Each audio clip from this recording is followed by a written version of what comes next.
Now, we have Carlisa Hood was in a restaurant arguing with this so-called, they call them, the Pookies, the Ray Rays, the Tyrones, the Bam Bams, and the Deebos of the Black community.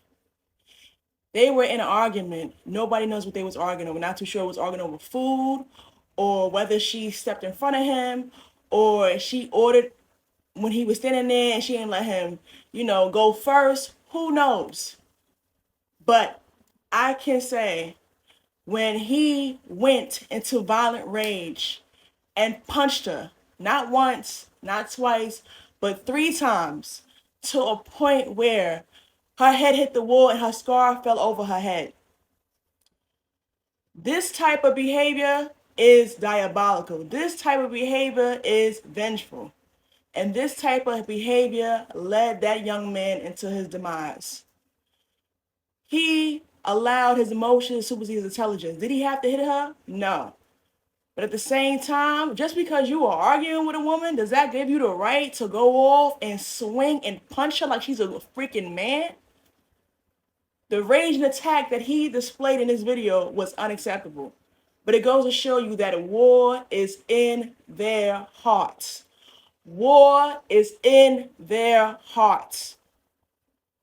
Although her son was standing in the doorway of that restaurant and he watched his mother get brutally attacked by that so-called Tyrone, Pookie, Ray Ray, Deebo, and Bam Bam, he opened fire on this young man inside the restaurant.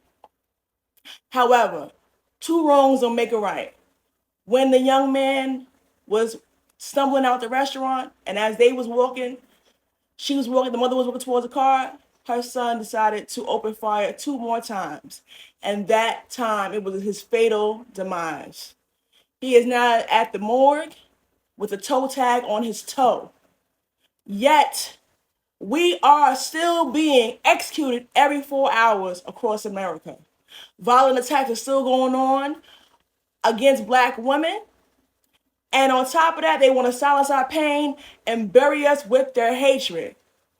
This has to come to an end.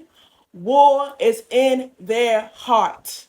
Again, we will not tolerate the abuse, the violent attacks, the rages, and we will not be the punching bag in the Black community. And you will not continue to execute us, our children, and the babies that's growing inside of us.